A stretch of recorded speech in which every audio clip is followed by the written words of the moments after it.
I read a lot of Julia Quinn novels.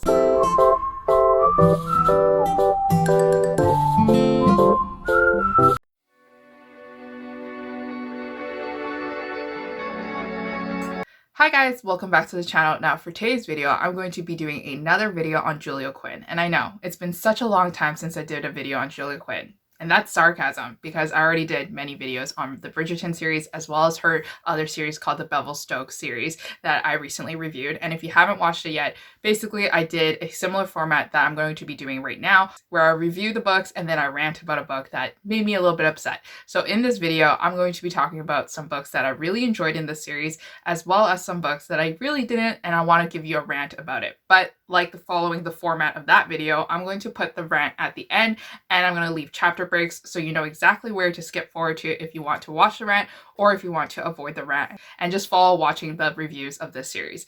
Now the series that I'm reviewing is the Smythe-Smith series, and if you guys are unfamiliar with the Smythe-Smith family, basically these characters were introduced in books such as the Bridgerton and also the Bevelstoke series as well.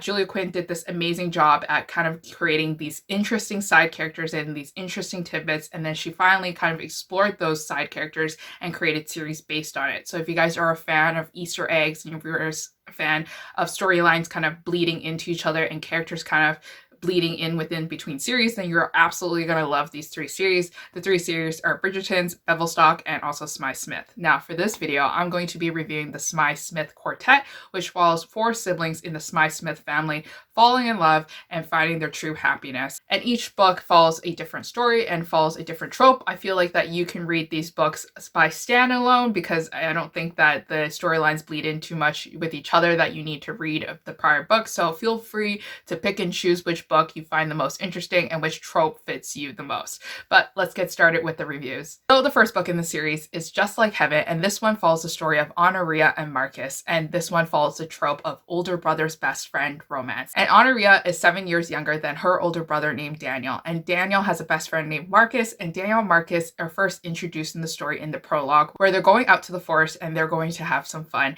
and Honoria decides to tag along because Honoria really likes to play with Daniel. But Daniel doesn't like his younger sister because she's kind of annoying and she's kind of 7 years younger and he's a boy, so he feels like that he needs to only play with boys. But Honoria has her ways of getting Daniel to play with her, and that's through his best friend Marcus. So Honoria convinces Marcus to let her play with them, and they do. And this is kind of like the blossoming of their friendship. Fast forward a couple years in the future, and Daniel finds himself in a lot of trouble and suddenly has to flee London, leaving his younger sisters behind and also his mom behind too as well. Daniel kind of gives Marcus a task, and the task is to have Honoria enter into the season and find a suitable husband that is of quality, of age, of wealth, of standard, and everything that should be fitting for the family. So Marcus kind of has the secret duty of keeping watch over Honoria and making sure she doesn't get herself into trouble when she is brought into season in London, and Honoria is kind of wondering what is happening with her suitors. And Honoria, on the other hand, doesn't have a clue of what Marcus is actually doing. So when Honoria sees Marcus again in London, she doesn't think too much of it, but she does miss Marcus's friendship and his companionship. So they kind of go and revisit those feelings with each other, and they go have moments together and have conversations with each other as well, while Honoria is trying to look for a husband. And then through the magic of romance and everything, they find themselves in a lot of close proximity with each other and also getting to know each other at the adult age and falling in love at the end of it. And I thought that this book was just absolutely cute. It was so fluffy in so many moments. There were so many scenes where I was just squeezing my pillow very tightly because I was reading in bed, and it just made me gush. I loved Marcus as a character. I think Marcus is one of my favorite book boyfriends, and he's right now my favorite book boyfriend for the year of 2020 and also 2021 so far, unless somebody can outbeat him. But Marcus was just a charming man. He was so sweet to Honoria. He always took care of her. He always made sure that her feelings were okay. While he wasn't the most outspoken person and he wasn't the person that was always charming the ladies around the ballroom, he commanded his presence. He was very friendly to the people that he loved, and he took care of the people that he loved a lot. And that's probably one of the main reasons why Honoria really fell in love with Marcus, because Honoria also called Marcus a very shy character, but he's just not shy around family. And Marcus also kind of has a background where he never had a loving family like the Smythe-Smith family. So when Daniel befriended Marcus, Marcus was very surprised when Daniel invited him to the big family gatherings that Daniel didn't really like because his families are big and loud and crazy, but Marcus just found himself really liking the family and falling in love. So it was kind of really great seeing Marcus fall in love with such a big family and having his place there in the family and him getting the love that he so definitely deserves. Absolutely love this book, and if you guys are a fan of Bridgerton's on Netflix series, then definitely check this one out too, because I feel like that the Bridgerton writers actually stole some lines from Just Like Heaven to put into the Bridgerton series to make it juicier, and you guys should definitely go check it out or give it a reread so you know which lines I'm talking about. This one I gave a 5 out of 5 stars, and it's an absolutely, I would recommend you this book. Go check it out now. So the next book in the series is A Night Like This, and this one follows the story of Daniel and Anne. And if you guys are forgetting who Daniel is basically the older brother that kind of did something really bad, and he had to run away from London or else he would be killed and his family would be threatened, and the livelihood of the family will be threatened. So Daniel kind of has a lot of things going on in his life, and it's pretty chaotic most of the time. There are people that are actually chasing him and hunting him down and trying to kill him in Paris and in different parts of Europe as well.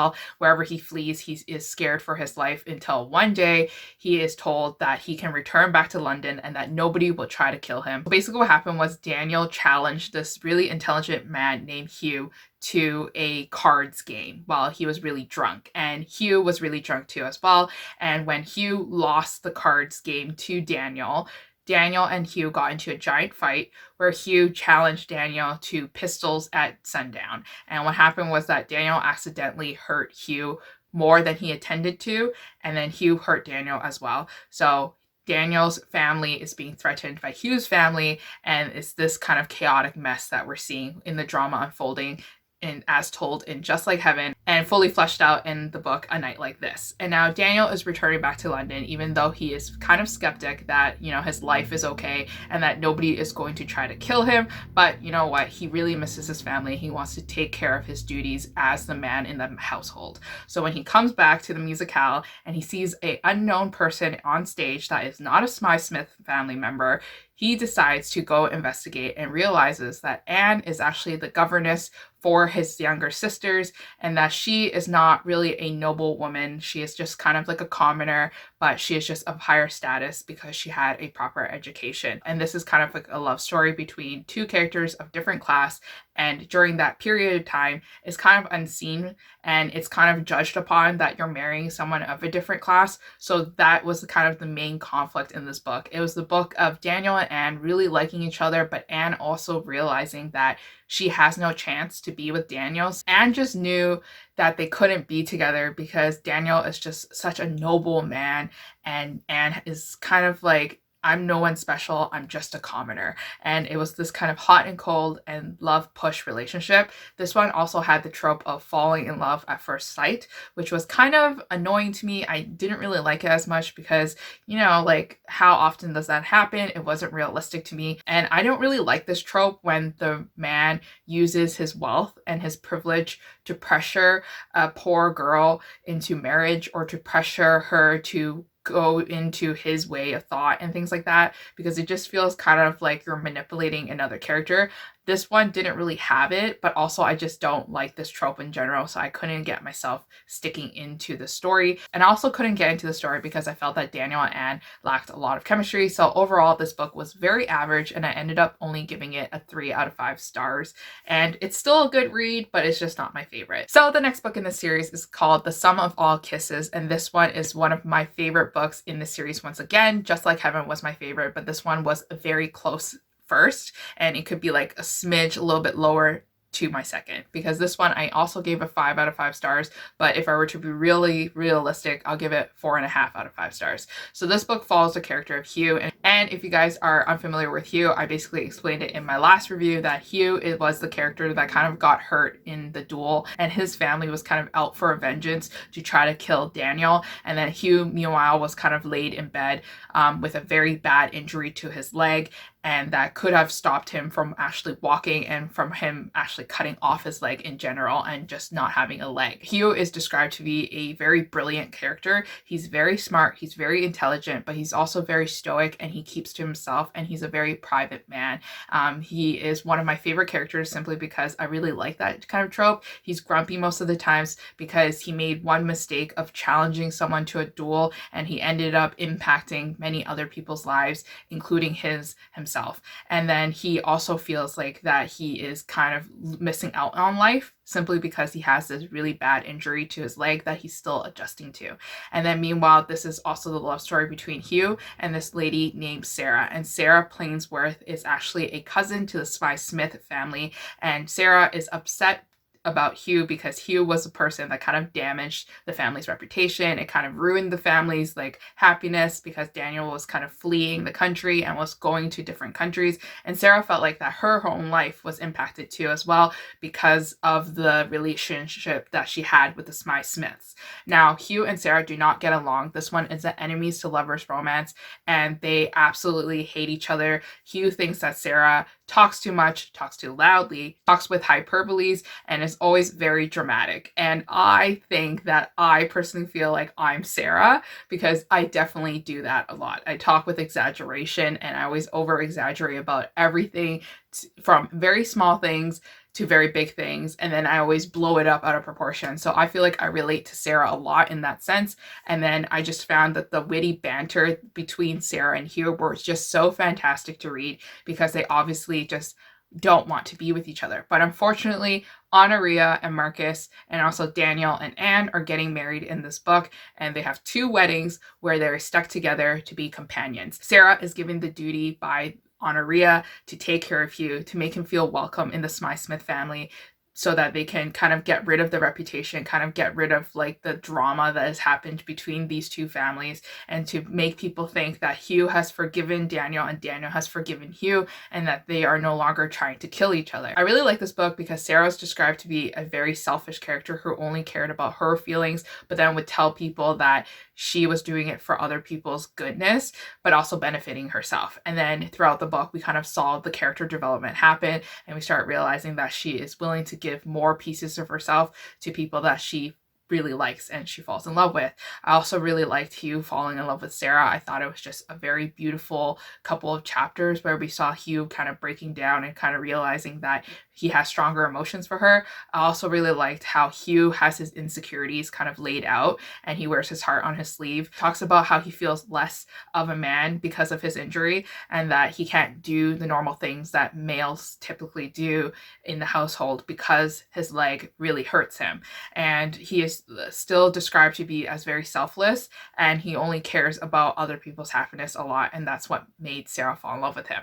But as you can tell, I really like this love story and I really liked it a lot. The reason why I gave it not a perfect 5 out of 5 stars and I actually gave it only a 4.5 is because there was a lot of drama in the end of the book involving the 2 families and also involving Hugh's dad, who was a crazy psychopath and a lunatic, and I don't understand who this character is because he's just crazy. Like, he's nuts, and he just kind of interferes and makes Hugh and Sarah's life a lot more miserable. So I felt like that drama was very unnecessary because it really finished off very quickly, and it was kind of settled very quickly, even though it was dragging on for years and years and years, this family drama. Regardless, still really like the story, and if I were to just rip out those pages of that drama, I think this book would be a perfect book. Otherwise, still very enjoyed this enemies to lovers romance, and one of my favorite enemies to lovers historical romances so far this year. So the last book in the series is called The Secrets of Sir Richard Kenworthy, and this book follows a character named Richard and a character named Iris, and Iris is one of the younger sisters of Honoria in the Smythe-Smith family. She is seen to be very blunt. She's seen to be very blunt, and she's seen to be speaking about her opinions a lot of the times. She's the one that kind of calls you out on your bullshit, and she will basically make you feel bad in the middle of a party, but you kind of deserve it because, you know, you bullshitted her. And she is kind of also a character where she sees black and white a lot of the times, and she doesn't like to forgive people a lot of the times because in her book, she doesn't like it when people mess up, and she is very hard to give her forgiveness to people. And so this is the story of how Richard kind of persuaded Iris to be of interest of him. Richard is a character who really needs to marry, and there is no reasons why that are given to us of why he needs to marry, but there's a sense of urgency as he kind of goes through the girls at the musicale, and he is trying to sense who is very single and who's very desperate to marry someone of like him, who doesn't really have that much money to his name, and that he only has his title. And the girls are kind of not that interested in him because, you know, he's not a duke, he doesn't really come from that wealth, and his title is not that great. But anyways, regardless, he manages to seduce Iris and to kind of force Iris into this marriage. And they don't know each other too well, but they get married very quickly. And this is kind of like the love story of how these two people fall in love during their marriage, instead of falling in love and then going through with the marriage. So this one had a lot of secrets that were revealed at the end of the novel. So really, like, you're getting like the most action at the end of the book. I felt that majority of the book, it was kind of like lame and kind of boring, you know, like I didn't really trust Richard because he had a secret and I didn't know what the secret was. And I was just like, okay, well, like, what's going to happen? I didn't really trust the love, the chemistry, whatever, didn't care for it. And then the end happened. And then that's when I kind of realized that I have to rant about this book. I gave this one a 1 out of 5 stars.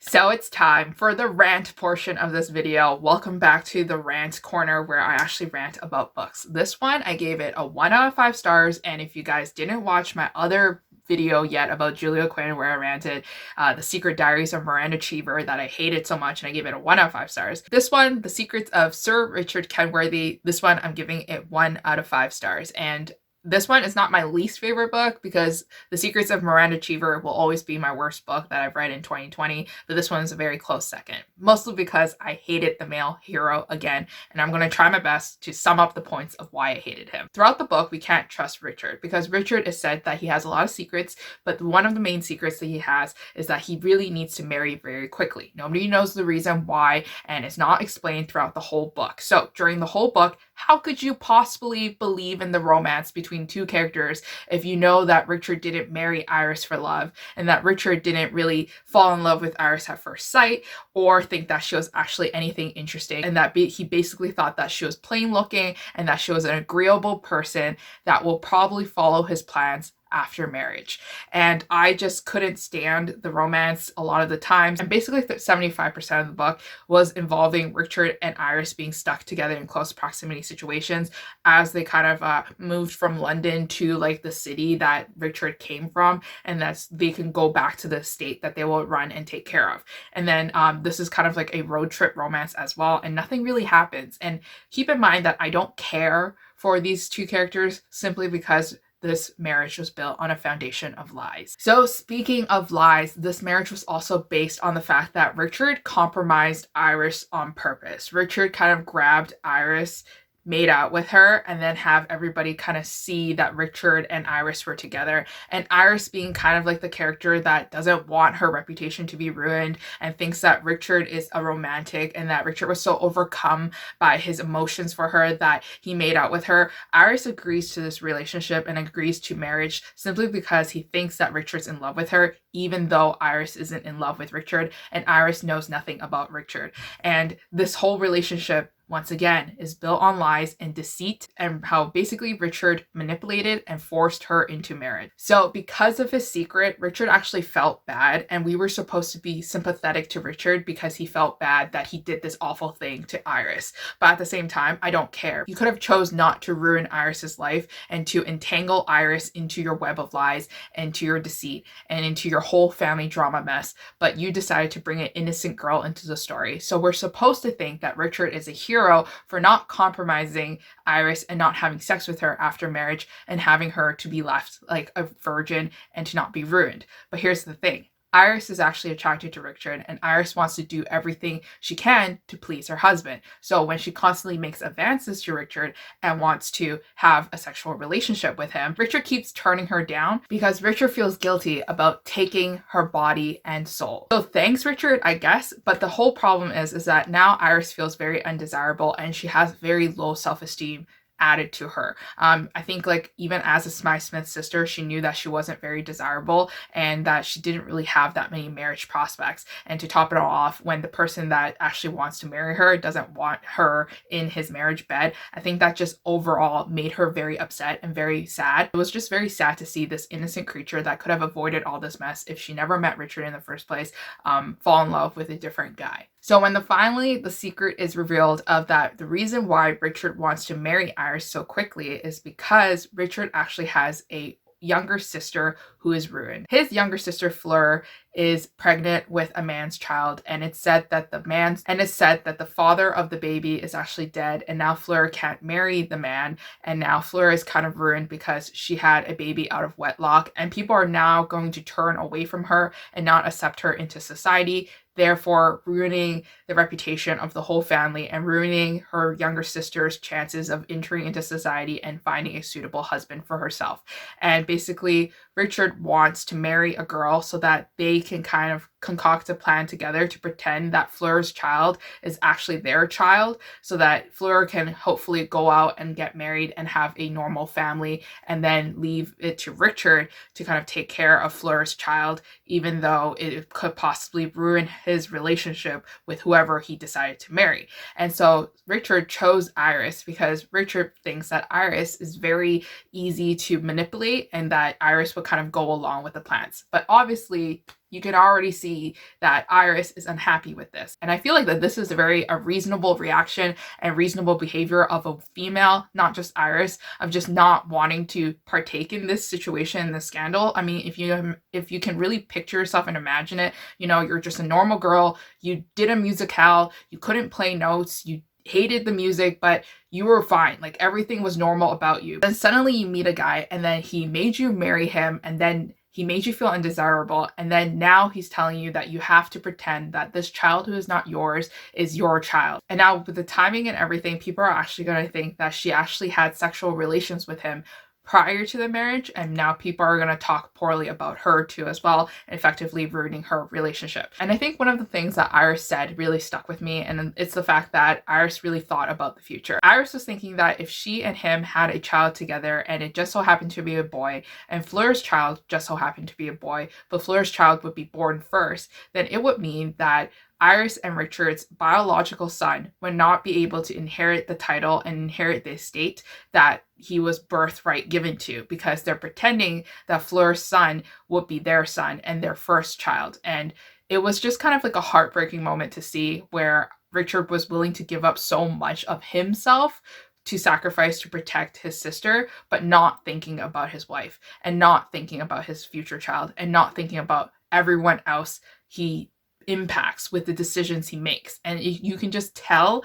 that Richard was just trying to be a noble guy. Like, yeah, he was trying to help his sister, but he was also being very selfish throughout the whole book and only caring about fixing a problem but not realizing the damages that will happen afterwards. So after explaining to Iris the reasonings behind his actions and why he's actually doing this and why Iris should follow along with the plan, Iris is upset by this, and she is rightfully upset. But Richard tends to gaslight Iris a lot and persuade her to think his way, which was very frightening and very scary to see, because Iris was a very strong character and she actually stood up for herself a lot of the times, and she knew that Richard was in the wrong, but it was just scary to see in a hero who constantly gaslit the heroine and his wife.